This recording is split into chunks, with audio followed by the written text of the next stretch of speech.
So a lot of people like to hear the old saying every now and again where they say that money can't buy happiness, as is like it's some kind of a joke at this point. But really, if you think about it, it's one of the biggest lies, if not the biggest lie, that the rich tell people, because most people wish they had that kind of money. I mean, if you think about it like this, you ask most people what they do for a living, how much they make, how much they pay in taxes, their tax deductible rates, their payroll, whatever, the net worth, the net gross. By the time you take what you make by the end of the year, 52 weeks, by the end of the year, your salary, your hourly rates, how much money do you really get to keep, and then what you're not spending that on, other bills, utilities. Meanwhile, there's somebody out there who could be, more rich than you, doesn't have to work 40 years to retire, and assuming that it's even there when you go to retire, because let's be honest, not everybody's going to go that route, and it's not going to be that way forever, because nothing ever is. But let's say you're somebody who has more money than they know what to do with, never had to work any at all, had it handed to them, and they were smart enough to save it. Good for you. Not everybody can say they've been through that. But then you get people that worked 40 years plus, and maybe they never made enough, and you get people that would sit there and laugh and say, well, maybe they just didn't save it, maybe they didn't do this. But it's like they worked their ass off because it was all that really could matter for them at the time. Yeah, there's always opportunities. Yeah, there's never not been opportunities. But when you really look at like running a business, people they're either on the fence about it. Either you get people that want to argue that, and it's no different nowadays. You'll get people that will sit here and say that making money was just skill. It's because people don't work hard enough that, that's why they ended up where they're at. Or you get people that it was luck. It was who they knew that they ended up where they were at. They never would have gotten where they were at if it wasn't for somebody else. It's just something even I couldn't even tell you like 100%. I think it's both personally, but in my case, I'll tell you what, I was a translator. I knew different languages. I was a web designer, and I was more of a web developer, let me rephrase that, and an advertiser. I helped other people build websites. I never had a problem finding work. My problem always was, and I didn't really think about this, and it really kind of irritated the hell out of me over the years, was, you can never really tell who's got the money, because there's always a chance somebody can say they do, they don't, and then all of a sudden they can't pay you. But the point is, you're not getting money because they're not paying you. So you get the idea.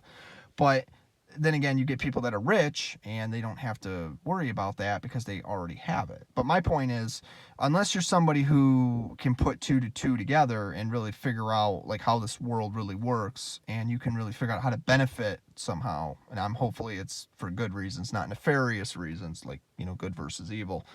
It's just better in the long run if you're honest, instead of a snake oil salesman, let's just say.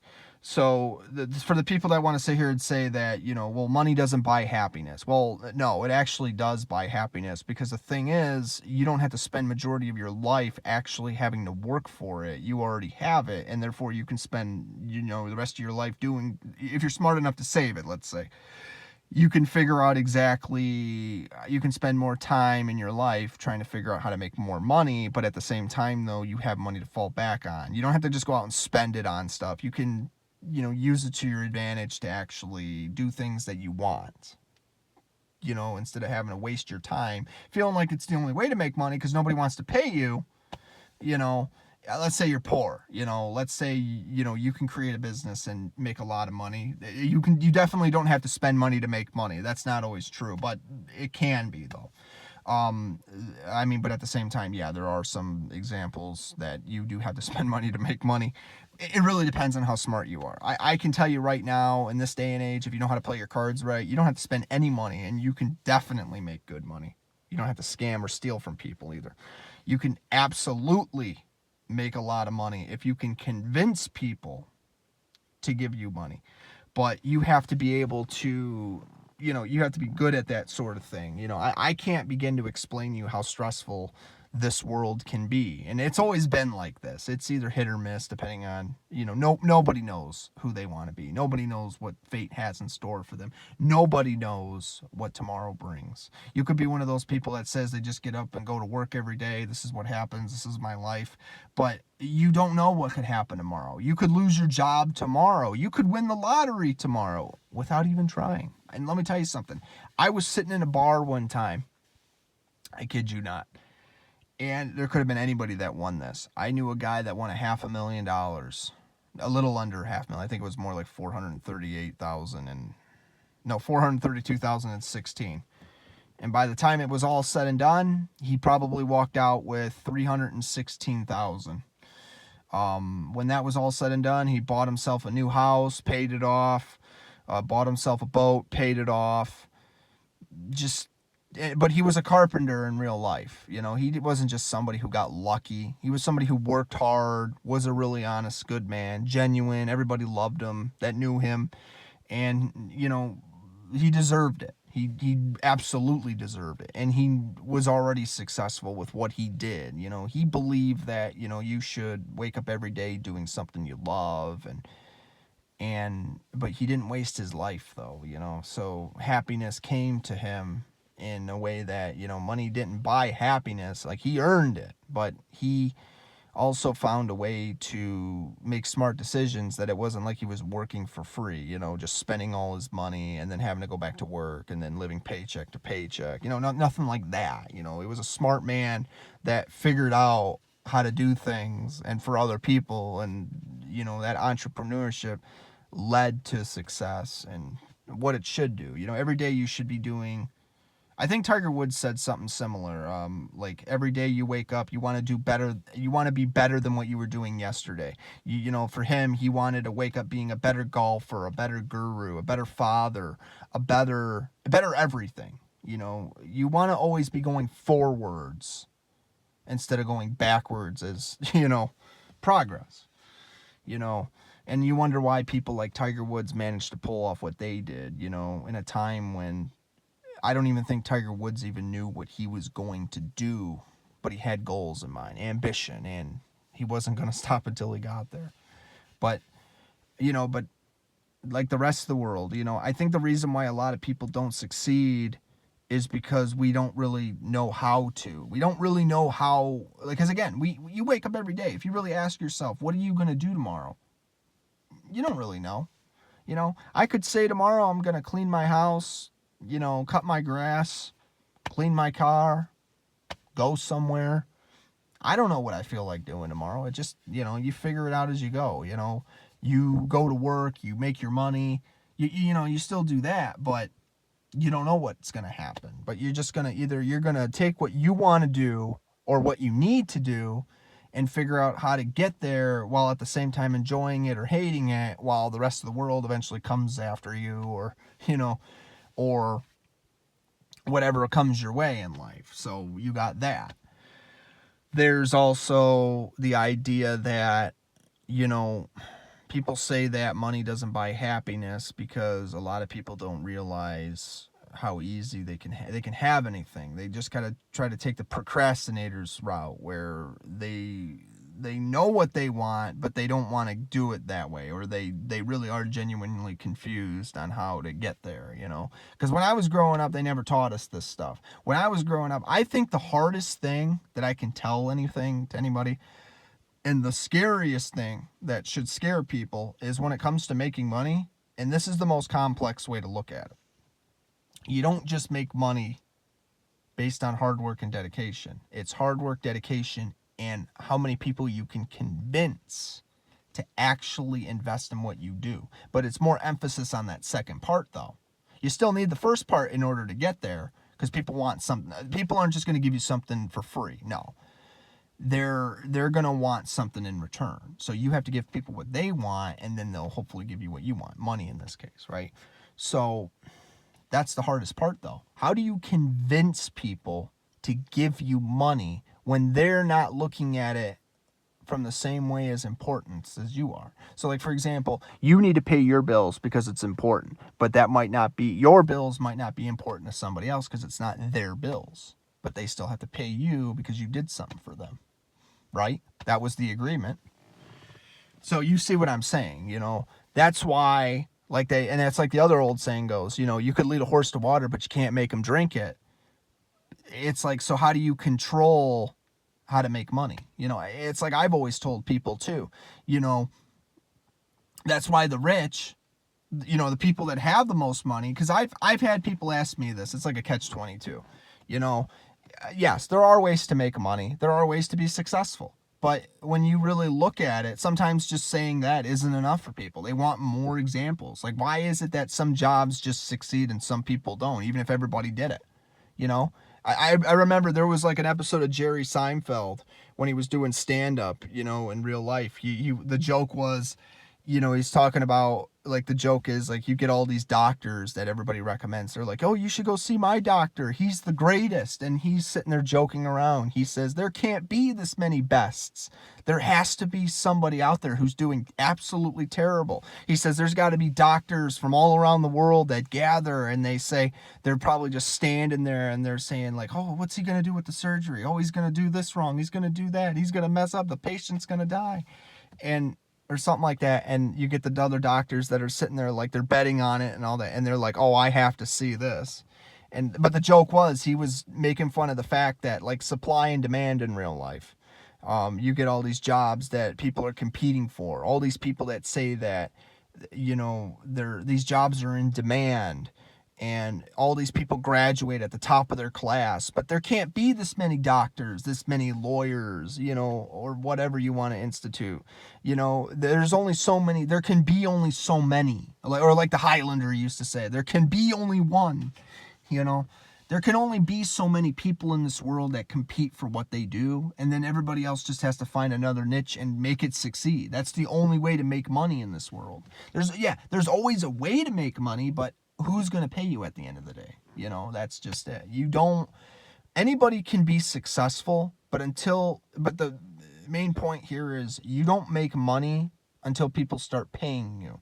And that's why that's why they say money can't buy happiness. And that's a lie, because yes, if that wasn't true, then why is it that people would rather, you know, they're frustrated that they have to, it's like it's the only way that they make money, not because they want to, but because it seems like that's what only worked up for them up until this point in their life, is that they are stuck in the job market that they're in, having to spend 40-something years making their money doing this, and then the government's like, okay, we're going to have you pay this tax percentage, we're going to take this away from you, oh, and all this money that you've made, you have to pay this back in loans, this is what this costs. They like, you know, like the rich don't have to worry about this stuff because they own all this stuff. They own all the interest rates. They own all the banks. They own all. That's how they make this money. They create all this inflation. They create all because they can make more money and give people the illusion that they're like, we have to do this so they can make even more money, and they double dip. You know? So that's why they say that. That's why the rich lie about how money doesn't buy happiness, but they're so obsessed with that idea because that's how they make most of their money. You know, if it wasn't for other people and their misery, they wouldn't be able to do the things they do. And then again, that's why like people like John D. Rockefeller used to say crazy stuff like, you know, own nothing and control everything. And this was one of the richest guys in the world at the time. And you wonder what happened to his family fortune. And, you know, their family still owns a lot of stuff, but you know, don't let all these people fool you. Just because you don't hear about these families doesn't mean that they're not around still. It's just, you know, they rule the world in secrecy. Nobody owns majority of the oil rigs, and then all of a sudden, you know, they don't just own everything now. You know, like, you don't just lose money just because, and then that's the end of it. There's usually other reasons too why they hide their secrecy, you know. Because if you're an investor, my point is, you're making money, you're not making money the same way everybody else is. So yes, money does buy happiness because you are in a situation where you can do more than most people can even dream of, especially with AI and all that, having to figure it out for them. I work in advertisements, and I'll tell you what, if making money was so easy and it was only about, you know, just because people don't work hard enough that's why they can't make their dreams come true, then why is it that people need to, it's like we have to be united as we stand, you know what I mean? Or divided we fall. Why is it that we have to rely on other people to make money, even if we're trying to be a lone wolf in business? We want to make money for ourselves, but we still have to collect money from other people, you know what I mean? So if that's not the case, then why is it that money doesn't buy happiness? Money does buy happiness because people would rather do something they love and make money. And I agree. It should be like that. And the money you make, you should be able to keep 100% of what you make. You should be the one that decides how you want to spend your money. Anybody else after that? That should be your decision, not theirs, you know. But, and if you decide to negotiate with people wanting to spend money, you should be able to decide, and as well as them, how to not contradict, but consolidate. You work together, rather. What can we agree on in return for this amount of money? You know, I think that's how it should be with people. You know, none of this, we got to control everybody else because we want to be in power, you know, but we're going to steal it from people instead of actually giving it to people. You know, that's the only way they make their money. They don't do it because they're trying to, that's how they build their success, not just because they're earning it. No, they don't earn it through hard work and dedication. They earn it by trying to manipulate people through a system they created that they're immune to, but not everybody else, you know. So no, that's why people aren't really happy with the jobs they have, and not everybody is working a job they love. Not to be negative, but to be realistic. And this video is going to serve as a warning for the younger generations or people that are young and maybe they don't know what they want to do. Don't worry, this isn't just your generation. Everybody has to go through this at some point in their life.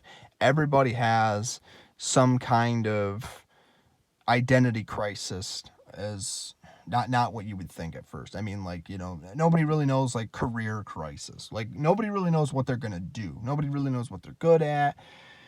You know, that much I can tell you is true about public schooling, that they will teach you, is that, you know, they try to tell you that you should really consider options. You shouldn't be afraid to try a few things. You shouldn't be afraid to, but you should be able to decide at the end of the day what you're good at, and you should figure out, like really sit down and figure out, learn new skills, learn new trades.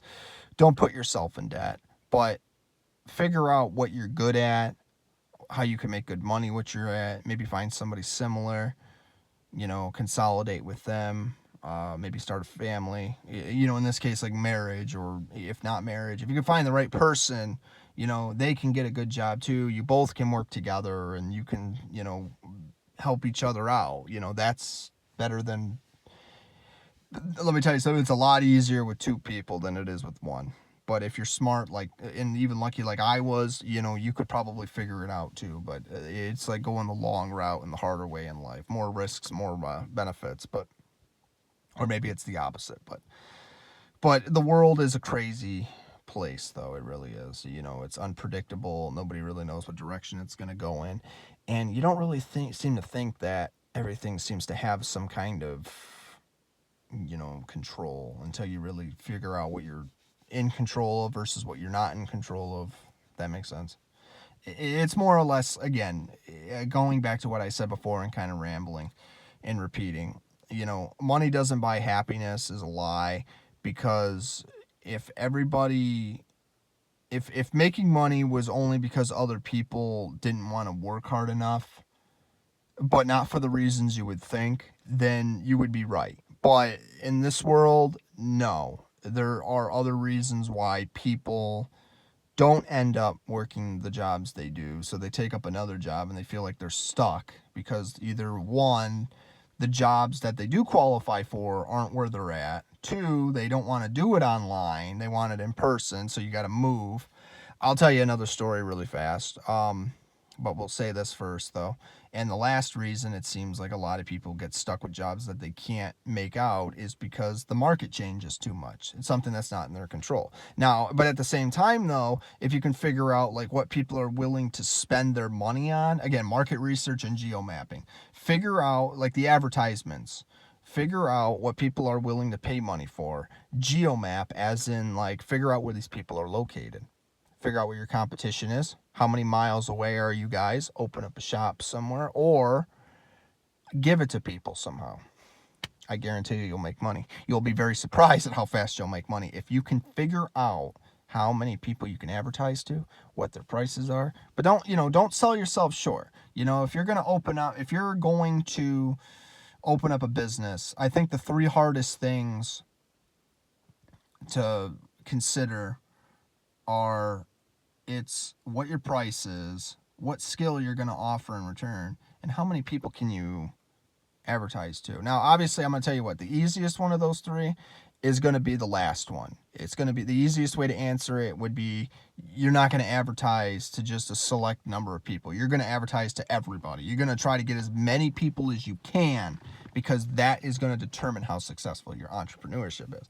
You're not going to want to just turn yourself away. No, you would want to give as many people as possible what they're doing because that means more for yourself, more money for you, and not too much after that. So you shouldn't really have to worry about that afterwards. But after that's all said and done, money will definitely come the sooner that you can spend it, because the more money that you have in your life, it'll definitely make things a lot easier to understand versus what you're giving up on yourself. So anyways, the best way I can explain it is this. I had a friend once, you know, we both talked before, we haven't seen each other in years. His name was Carson Marlowe. It's actually a common name, believe it or not. But he was a graphics designer. Anything this man could draw. I've met a lot of talented artists. It didn't just have to be digital artists or animators, whatever you want to call them.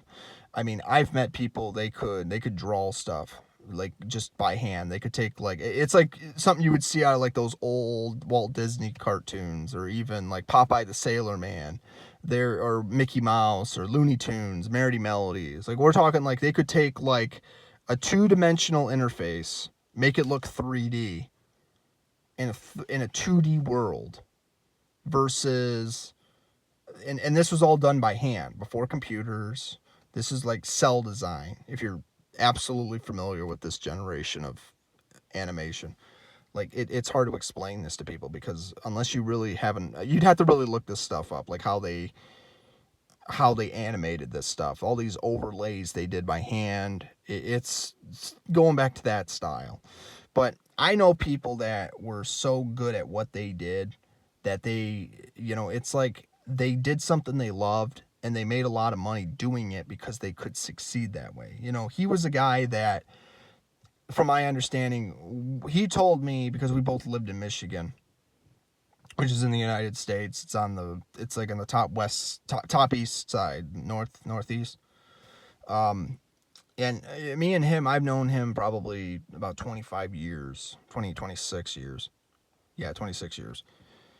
And even to this day, it's like we both talk about how times have really changed, you know, like how we've grown up, where we've really gone to. And it's just, as time went on, we really just started realizing like how different we really are, like what we're capable of, but how serious are we that we want to make our dreams come true. You know, when I was growing up, I wanted to be a self-taught individual. I didn't care what I did. I just wanted to help people out, but I wanted to make money doing it, you know, and that was the hardest part for me. You know, when I was growing up, I didn't know how I was going to do it. And I think this is how everybody is. They didn't go to college. They didn't do all this. I could have qualified for loans. I could have got a full ride. I knew a couple people that qualified. One of my good friends, Chris, did. One of my friends, Austin, did. His brother Colton did, and even this girl I used to love a long time ago, her name was Jeannie. Very bright individual, and I do believe she ended up marrying one of my best friends, Zach, at the time. But what this all has to do with, you know, is, you know, you get out of high school, you either go to college. People don't see each other like they used to, because, you know, it's a different chapter in your life. You know, it's adulthood. You see how the real world, when you finally stop being able to go to school and you can start focusing on like either the workforce or the real world, you know, you basically make your own future. So, you know, this is what happened to Carson, you know, and this is what this has to do with this video. This is why I share this. You know, he was a man that he gave up everything he was willing to do, but he was willing to make this work somehow. He wanted to, like, he was a man of talent, and he was able to get recognized as one of the greatest illustrators that I had ever seen. He actually got a job working for, like, some video game companies and all that. I think he was working for Activision Blizzard at one point in America. And so what ended up happening was, and not only that, but I mean, he didn't quit. He kind of walked out of that job for a while because, you know, how Activision Blizzard was. And he moved to like California. So he went all the way from Michigan. If you don't know where California is versus Michigan, it's basically like, so you start off at Michigan and the lower peninsula, and then you work your way all the way down to like California. So he went from like northeast to like southwest. And he went out and got another job out there, basically, you know, because that's where the tech world was at the time. I do believe it still is. You're not going to find it here where I live. You'll find certain jobs, but not for like what he did. There's just some states that offer better positions, you know, that's just how it is. Well, eventually he got what he wanted because he knew the right people and, you know, put himself out there. He ended up eventually meeting this woman that would later go off to be his girlfriend, soon to be wife, gonna settle down, have a family. Now they live out in Oregon, which is now northwest of the United States. And, you know, I mean, you hear these stories all the time with people that they start off with absolutely nothing. Maybe they had help from their parents, sure, but at the same time, you know, they worked their ass off to get where they were at. They didn't know how they were going to do it. They didn't know what was going to happen tomorrow. They could have lost everything, or they could have gained a lot more in ways they probably didn't even anticipate just because they're going from point A to point B, you know. But my point is, if you really want to succeed in this world, or if you really want to be successful, I mean, these are why I bring up these stories, because these are true stories that have happened in my life to other people. I've seen it. I've seen people that were rich that have lost everything. I've seen people that had nothing to gain. You know, like the old saying goes, you know, a man who fears nothing, and you could say the same thing with women, a man or a woman who fears nothing is truly free, you know? And it always reminds me of that old, what is that? What was her name? Janis Joplin. You know, freedom's just another word for nothing left to lose. It's an old song. It's from the 60s, if I'm not mistaken. Me and Bobby McGee is the name of the song. You know, I believe that's what it's called. But anyways, you get these people that, you know, people succeed. They don't give up on what they want to do in their life, and they find a way to do it. They might not know how they're going to get there, but they didn't stop them from pursuing a career in a field that they were good at. It was just trying to find the right people that wanted to pay them, you know. So at first it's like money doesn't buy happiness because you might not have it, but it doesn't mean that the opportunities aren't out there. It's just you have to fight for it, you know? Like again, like the Beastie Boys used to sing about, you know, you have to fight for your right to party. But instead of partying in this case, it's about like your freedom, you know, your individualism, your progressional impact, as I like to call it. You know, your universal progress, your meaning in life. Who are you? We are who we are based on our choices. But why should we have to suffer in this world because of other people's just greed and corruption? You know, from people that we don't even know exist to the people that rule the world have more power than they probably should and more money than they should based on the economic decisions that they've made, you know. And so, unless they're helping people out and they're not just trying to take it from people to pay off their debts, and, well, I do think that, you know, we should help people out, but, you know, but everybody's got the same problems at some point in their life. Money is a great example. You can have anything you want in this world, or you could have nothing because other people took it away from you, and it's not always because people don't want to work for it, you know. Money doesn't buy happiness.